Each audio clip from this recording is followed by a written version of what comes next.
बदलते भारत की शान।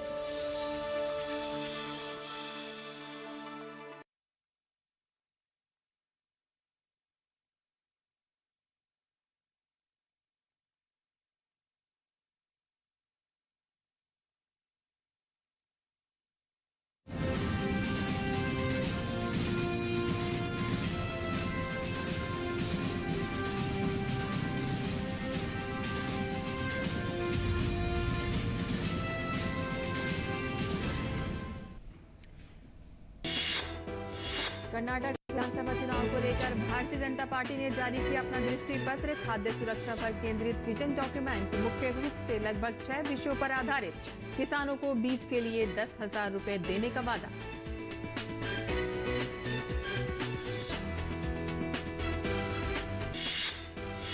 प्रधानमंत्री नरेंद्र मोदी ने कार्यक्रम मन की बात के 100वें एपिसोड पर प्रतिक्रियाओं का सिलसिला जारी। आगरा के युवाओं ने ऑर्गेनिक खेती को बढ़ावा देने के लिए प्रधानमंत्री मोदी को दिया धन्यवाद। कहा कि पीएम की प्रेरणा से लोग कर रहे हैं परंपरागत खेती का रुख। मौसम विभाग ने देश के अधिकांश हिस्सों में की अगले कुछ दिनों में तेज वर्षा और आंधी की चेतावनी। जम्मू कश्मीर, हिमाचल प्रदेश और उत्तराखंड के लिए अलर्ट जारी। बारिश के चलते दिल्ली एनसीआर में तापमान में गिरावट दर्ज।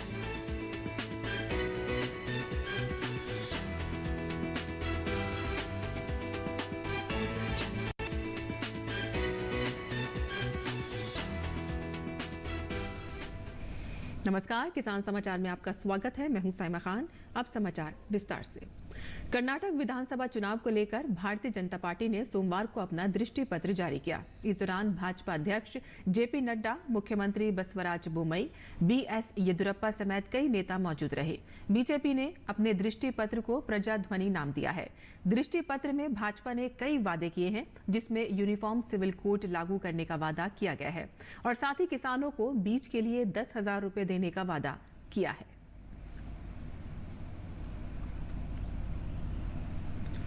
भाजपा के राष्ट्रीय अध्यक्ष जेपी नड्डा ने कहा कि घोषणा पत्र में कार्यकर्ताओं द्वारा काफी मेहनत और दृढ़ता से सुझाव प्राप्त किए गए हैं। This manifesto has not been formulated, drafted, or the content has not been created in any air-conditioned room. A due exercise has been done, and after a great amount of toil and perseverance by our workers who visited every nook and corner of the state, got the suggestions and connected to the thousands of hundred households that this content has been created, which is in the form of this manifesto.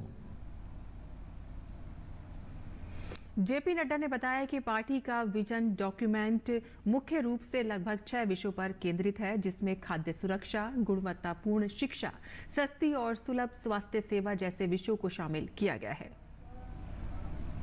Talked about infrastructure, we have talked about health, we have talked about education, we have talked about social justice, we have talked about economic development, but here we have also taken care of historic steps to protect and revive the glorious culture of Karnataka and the Kannadigas. प्रधानमंत्री नरेंद्र मोदी के मन की बात कार्यक्रम ने देश के युवाओं को राष्ट्र विकास के लिए प्रेरित किया है। पीएम मोदी के मन की बात के 100वें संस्करण के बाद आगरा के फतेहपुर सीकरी के ग्रामीण युवाओं से बात की हमारे संवाददाता ओपी यादव ने।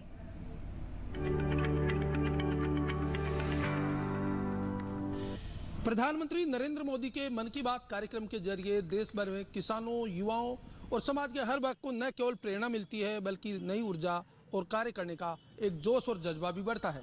अभी हमारे साथ फतेहपुर सीकरी में कुछ युवा मौजूद है। आइए बात करते हैं उनसे, किस तरह प्रधानमंत्री के मन की बात कार्यक्रम से ये प्रेरित होते हैं। अगर बात करें युवाओं की, तो युवाओं को बहुत सारे ऐसे मुद्दे प्रधानमंत्री के छू जाते हैं। खेलो इंडिया जैसे कई कैंपेन है जो आगे बढ़ने का मौका देते हैं, क्या कहेंगे? देखिए, खेलो इंडिया है, मोदी जी ने एक बहुत अच्छा कृषि के ऊपर बोला है कि जैसे फ्रॉम फार्म टू फॉर्क, मतलब ऑर्गेनिक खेती, जैविक खेती को बढ़ावा देना है, परंपरागत कृषि की तरफ बढ़ना है। ये उनकी कितनी अच्छी सोच है। आज जो मोदी जी के टाइम से पहले या हम जब भी खेती करते थे, यूरिया का, नाइट्रोजन का, इनका बहुत केमिकलों का बहुत प्रयोग था खेती के अंदर। लेकिन जब से मोदी जी ने इसको फ्रॉम फार्म टू फॉर्क का नारा दिया है, मतलब खेतों से लेके कांटे तक, तो परंपरागत कृषि को बहुत बढ़ावा मिला है, जिसमें कि खाद का प्रयोग करना, गाय के गोबर से कंपोस्ट करके उसको खेतों में डालना, इस तरीके की फसल के पैदा होने से जो आज बीमारियां युवाओं में, वृद्ध लोगों में बढ़ रही थी, उनमें थोड़ा बहुत रुकावट मिलेगी। हालांकि परंपरागत कृषि आज भी उतने स्तर पर नहीं पहुंच पाई है, लेकिन उनकी इस प्रेरणा से लोगों ने इसकी तरफ कदम उठाना शुरू कर दिया है। आप क्या कहेंगे? प्रधानमंत्री जी युवाओं के लिए भी बहुत बोलते हैं, गाँव के साफ सफाई के लिए भी बहुत बोलते हैं। आज खेलो इंडिया के माध्यम से जो मोदी जी ने अपना कार्यक्रम चलाया है, उसके माध्यम से हम गांव देहात तक हमारे जो युवा हैं वो इस खेल में आगे जाने के लिए राष्ट्रीय स्तर तक जा रहे हैं। लोग खेती में युवाओं का रुझान बहुत कम था, लेकिन प्रधानमंत्री जी ने खेती में नवाचार करने जैसे कई बातें बताई है, इससे युवाओं का रुझान आधुनिक कृषि की तरफ बढ़ा है, अपने उद्योग लगा रहे हैं, स्टार्टअप लगा रहे हैं। क्या कहेंगे? मोदी जी ने जो युवाओं को कृषि की करने के लिए प्रेरित किया है, उससे बहुत ही प्रोत्साहन मिल रहा है। जैसे कि अब मोदी जी ने कुछ दिन पहले कहा था कि आने वाले समय में बारिश होगी तो आप उसमें बाजरा की फसल करना, और जिससे देश और विदेश में सप्लाई होगी तो किसानों को बहुत फायदा होगा। कुछ युवा और मौजूदा ये बात करते हैं, प्रधानमंत्री ने गांव में साफ सफाई का एक नया बीड़ा उठाया है। आजकल स्वच्छ भारत अभियान के जरिए गांव साफ सुंदर दिखाई दे रहे हैं। क्या कहेंगे? मोदी जी ने अपने मन की बात को जन की बात बनाया है, और अपने जो विचार हैं उन विचारों को जनता ले रही है, और उसमें क्रिएटिविटी भी कर रही है।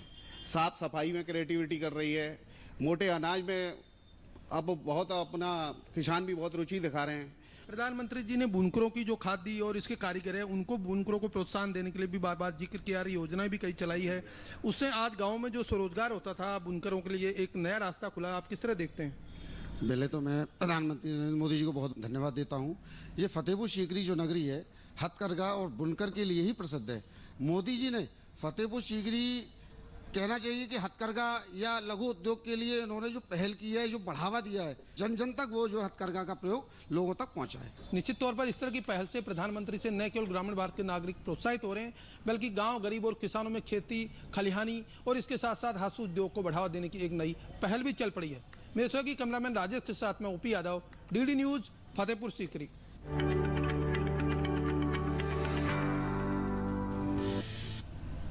प्रधानमंत्री नरेंद्र मोदी के मन की बात कार्यक्रम के जरिए देश के गांव, गरीब और किसानों से जुड़े मुद्दों को न केवल प्राथमिकता मिली है, बल्कि सरकार ने जनहित से जुड़ी योजनाओं और नीतियों को लागू भी किया है। पीएम मोदी के मन की बात के 100वें संस्करण से ग्रामीण भारत में आए सकारात्मक बदलाव व विकास के मुद्दों पर हमारे संवाददाता ओपी यादव ने बात की भारतीय जनता पार्टी किसान मोर्चे के राष्ट्रीय अध्यक्ष व फतेहपुर सीकरी से लोकसभा सांसद राजकुमार चाहर से।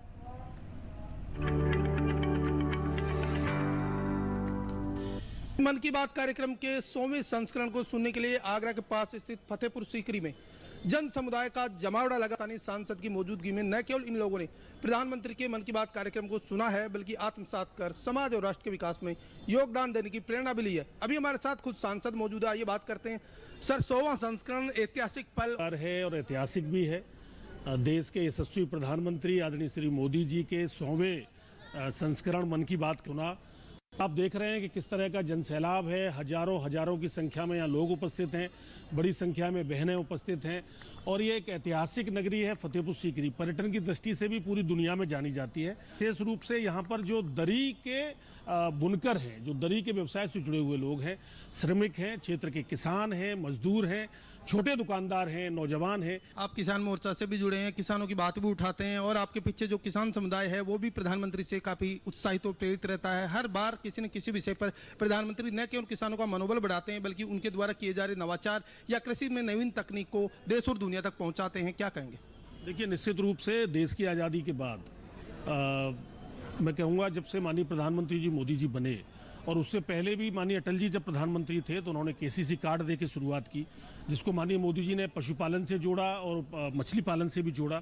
फिर प्रधानमंत्री किसान सम्मान निधि देकर किसानों को सम्मानित करने का काम किया, 6000 रुपये सालाना देने का काम किया, और उसके बाद अनेक प्रकार की योजनाएं, चाहे फसल बीमा हो योजना हो, चाहे नीम कोटेड यूरिया हो। जल जीवन मिशन के द्वारा जो हमारा सबसे बड़े हमारे क्षेत्र की मांग थी, को जनता की तरफ से मोदी जी को धन्यवाद देना चाहता हूं कि जल जीवन मिशन के अंतर्गत न उन्होंने यहाँ की पानी की समस्या का भी समापन किया है, बल्कि गांव-गांव घर-घर गंगा जल देने की योजना को मंजूरी दी है।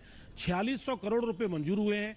मई के माह में उसका टेंडर हो रहा है और आने वाले इन दिनों तक हर घर में नल में गंगा जल निकलेगा। भारत में पर्यटन को बढ़ावा मिले, यहाँ पर पर्यटन के जरिए रोजगार, व्यापार और कारोबार की संभावनाएं बढ़ाने का काम भी मन की बात कार्यक्रम में किया है, क्या कहेंगे? देखिए, माननीय प्रधानमंत्री जी ने हमारी नब्ज को छुआ है।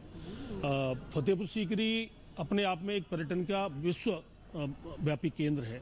यहाँ दुनिया भर के पर्यटक आते हैं और अभी बहुत कुछ काम होने की आवश्यकता है। यहाँ पर शाम को कुछ रंगारंग कार्यक्रम हो या लाइट साउंड शो हो, उसके लिए हमारी प्रक्रिया चल रही है। पर्यटन के क्षेत्र में सीकरी बहुत आगे जाए, इसके लिए हम प्रयासरत हैं और मोदी जी ने हमको इसके लिए कहा भी है कि आपकी क्या क्या यहाँ की समस्याएं हैं, जिससे पर्यटन नगरी में और सुधार हो, उनका निराकरण हो समस्याओं का। तो उसके लिए भी हमने प्रेजेंटेशन बना के माननीय प्रधानमंत्री जी को दिया है। बीजेपी किसान मोर्चा के राष्ट्रीय अध्यक्ष और फतेहपुर सीकरी से लोकसभा सांसद राजकुमार चाहर, जिनका मानना कि प्रधानमंत्री नरेंद्र मोदी के मन की बात कार्यक्रम के जरिए एको जहां समाज और राष्ट्र के नागरिकों को नया करने की प्रेरणा मिलती है, वहीं दूसरी ओर विविधता में एकता के दर्शन करने के साथ साथ कई तरह के नवाचार कर एक भारत श्रेष्ठ भारत की संकल्पना को सच्चे मायनों में साकार करने का काम भी होता है। फतेहपुर सीकरी से मेरे सहयोगी राजेश के साथ मैं OP Yadav, DD news, Delhi.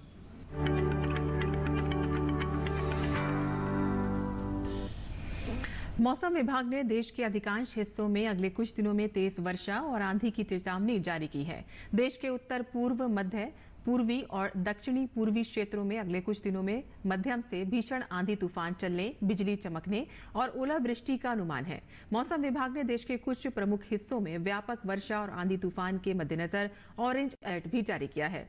Maharashtra और कर्नाटक के कोस्टल एरिया को छोड़कर लगभग सभी जगहों पर बारिश और थंडर स्टॉर्म की संभावना है। मौसम विभाग ने जम्मू कश्मीर, हिमाचल प्रदेश, उत्तराखंड, उत्तर प्रदेश, मध्य प्रदेश, छत्तीसगढ़, उड़ीसा, आंध्र प्रदेश, तेलंगाना, तमिलनाडु, पुडुचेरी के लिए ऑरेंज अलर्ट जारी किया है। इन इलाकों में लोगों से सतर्क रहने को कहा गया है।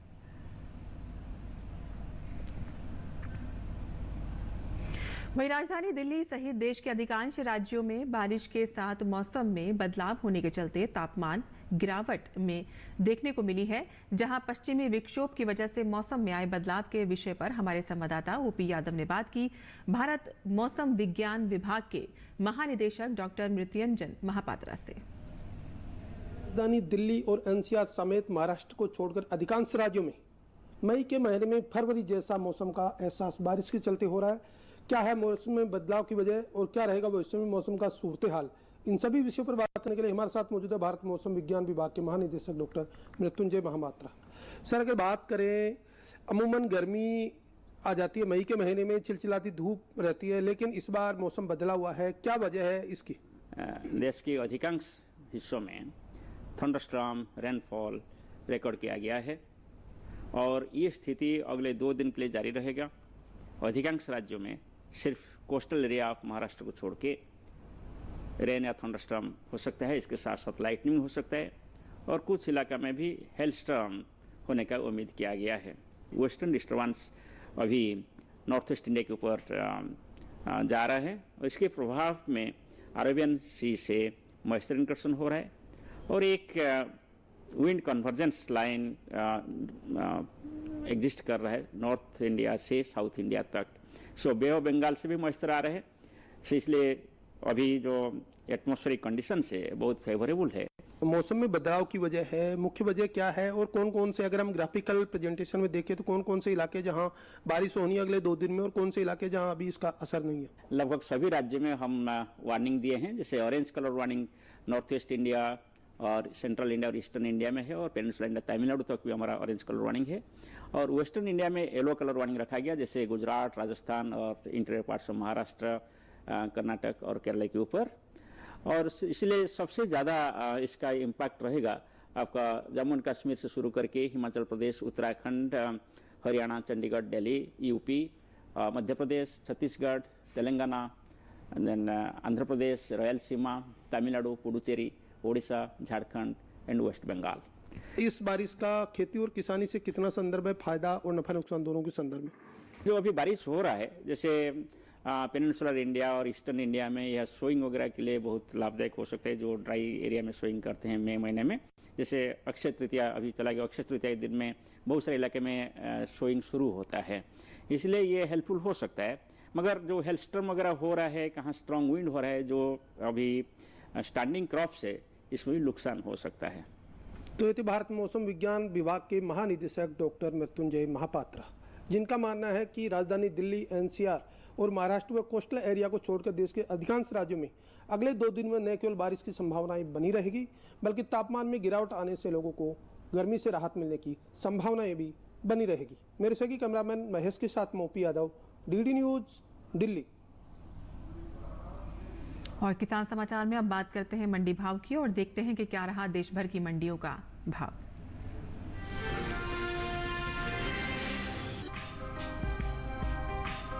इन दिनों कृषि उपज मंडियों में धान की आवक सामान्य बनी हुई है।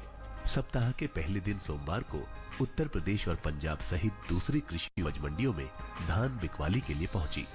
भाव की बात करें तो 1 मई को लखनपुरी और रायबरेली मंडी में धान के सौदे नरमी के साथ हुए, जबकि हरदोई और लालगंज मंडी में इस दौरान धान के भाव में कोई बदलाव देखने को नहीं मिला। एग मार्क नेट के मुताबिक धान का कटोरा कहे जाने वाले छत्तीसगढ़ की लखनपुरी मंडी में 29 अप्रैल को धान का भाव रहा 1800 रुपए। 1 मई को इसके भाव में 300 रुपए की भारी गिरावट आई और भाव हो गया 1500 रुपए। उत्तर प्रदेश की हरदोई मंडी में बीते 2 दिनों के दौरान धान के भाव स्थिर रहे। यहाँ 29 अप्रैल और 1 मई को धान 1960 रुपए पर बिकी। इसी तरह राज्य की लालगंज मंडी में 29 अप्रैल को सामान्य धान का भाव था 2200 रुपए। 1 मई को इसके सौदे बिना किसी फेरबदल के 2200 रुपए पर हुए, जबकि रायबरेली मंडी में इस दौरान सामान्य क्वालिटी की धान के सौदों में नरमी के साथ कारोबार हुआ। यहाँ 29 अप्रैल को सामान्य धान का भाव रहा 2250 रुपए। 1 मई को इसके सौदे 100 रुपए लुढ़क कर 2150 रुपए पर हुए। बात धान की पैदावार की करें तो घरेलू स्तर पर इस साल धान की पैदावार रिकॉर्ड स्तर पर जा सकती है।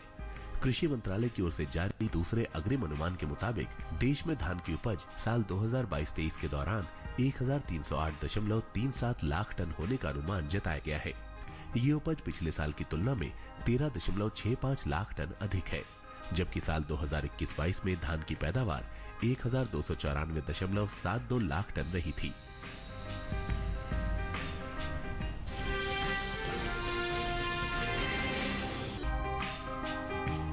कृषि उपज मंडियों में इन दिनों सरसों की आवक सामान्य बनी हुई है।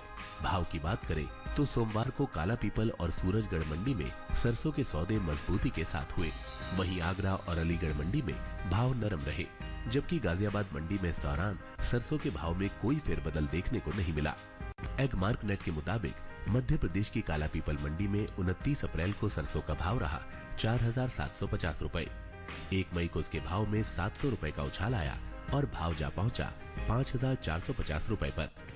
राजस्थान की सूरजगढ़ मंडी में इस दौरान सरसों के सौदों में बढ़त के साथ कारोबार हुआ। यहाँ 29 अप्रैल को सरसों का भाव था 4525 रुपए। 1 मई को इसके सौदे 75 रुपए चढ़कर 4600 रुपए पर हुए। उत्तर प्रदेश की आगरा मंडी में 29 अप्रैल को सरसों का भाव रहा 5300 रुपए। 1 मई को इसके सौदे 20 रुपए लुढ़क कर 5280 रुपए पर हुए। वहीं राज्य की ही अलीगढ़ मंडी में इस दौरान सरसों के भाव में नरमी देखने को मिली। यहाँ 29 अप्रैल को सरसों का भाव था 5140 रुपए।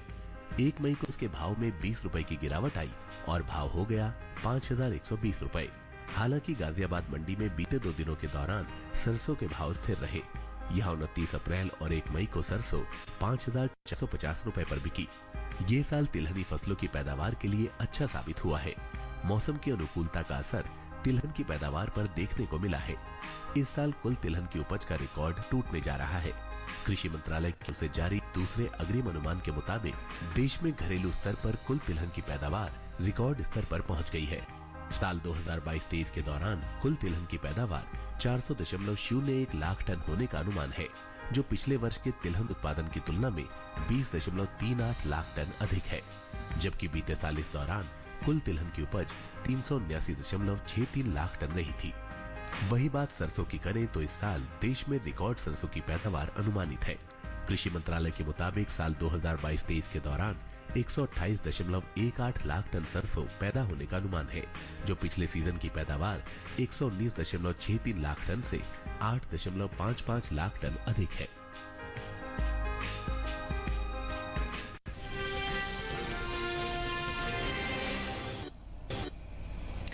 और मंडी भाव के बाद अब बात करते हैं मौसमी खेती की। किसान इस मौसम में कैसे रखें अपनी खेती का ख्याल, आइए देखते हैं।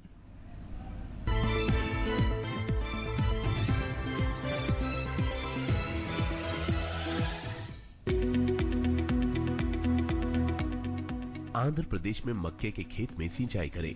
मक्के की कटाई कर सकते हैं, साथ ही उड़द के खेत में सिंचाई कर ले। यहाँ तिल के खेत में सिंचाई कर सकते हैं। किसान उड़द की कटाई करें, इसके साथ ही मूंगफली की खुदाई करते रहें। आंध्र प्रदेश में काबुली चने की कटाई कर ले, वहीं गन्ने की रोपाई कर सकते हैं। अभी टमाटर के खेत में सिंचाई करते रहें। इसके अलावा बैंगन के खेत में सिंचाई कर सकते हैं। आंध्र प्रदेश में मूंग की बुआई करने का सही समय है। यही किसान बाजरे के खेत में सिंचाई कर ले। इस समय केले के बागों में सिंचाई करते रहें। आंध्र प्रदेश में धान में कीट लगने की संभावना है। ऐसे में धान में कीटों से बचाव के लिए कृषि विशेषज्ञों की सलाह से कीटनाशक छिड़कें। कर्नाटक में गन्ने की रोपाई कर सकते हैं। यहाँ बैंगन की रोपाई के लिए समय उचित है। साथ ही आम के बागों में पर्याप्त नमी बनाए रखें। किसान मूंगफली की खुदाई कर सकते हैं। मूंगफली के खेत में सिंचाई करते रहें। इसके अलावा टमाटर के खेत में पर्याप्त नमी बनाए रखें। कर्नाटक में लाल मिर्च के खेत में सिंचाई कर लें। अभी धान के खेत से खरपतवार निकालें। इसके साथ ही केले के बागों में पर्याप्त नमी बनाएं। वहीं अदरक की बुआई कर ले। अदरक के खेत से जल निकासी का प्रबंध करते रहें। इस समय लहसुन की बुआई कर सकते हैं। लहसुन के खेत से पानी की निकासी की उचित व्यवस्था कर लें।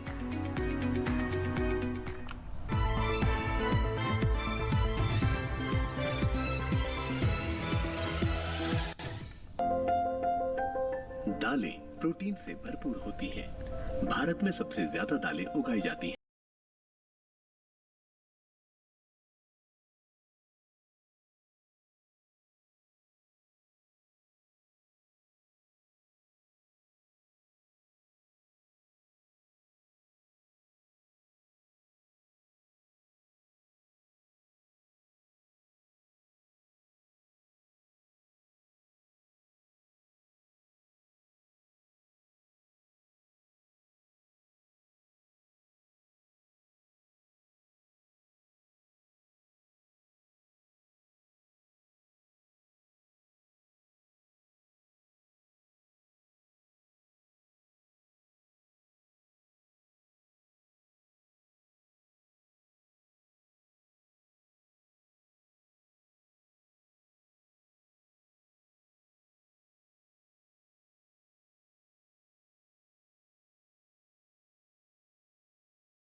विशेषज्ञों की सलाह जरूर लें।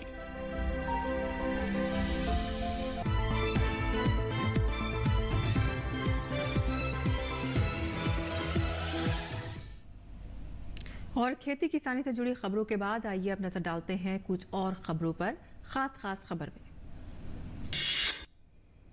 प्रधानमंत्री नरेंद्र मोदी ने चित्रदुर्ग में चुनावी रैली में कहा कि ये चुनाव तय करेगा कि आने वाले 25 वर्षों में कर्नाटक विकास की किस ऊंचाई पर होगा। कांग्रेस के राष्ट्रीय अध्यक्ष मल्लिकार्जुन खड़गे ने बेंगलुरु में पार्टी का घोषणा पत्र जारी किया। बेरोजगार युवाओं को 3,000 रुपए प्रतिमाह देने का वादा किया। एनआईए ने आतंकवाद के वित्त पोषण के संबंध में कश्मीर घाटी के विभिन्न स्थानों पर छापे मारे। एजेंसी ने एक संयुक्त अभियान चलाकर कुलगाम से एक व्यक्ति को गिरफ्तार किया है। आयुष मंत्रालय ने आगामी अंतर्राष्ट्रीय योग दिवस के उपलक्ष्य में जयपुर में योग महोत्सव का आयोजन किया। इसका आयोजन अंतर्राष्ट्रीय योग दिवस के 50 दिन बाकी रहने पर हुआ। योग के कार्यक्रम में करीब 20,000 लोगों ने एक साथ सामूहिक योग अभ्यास किया।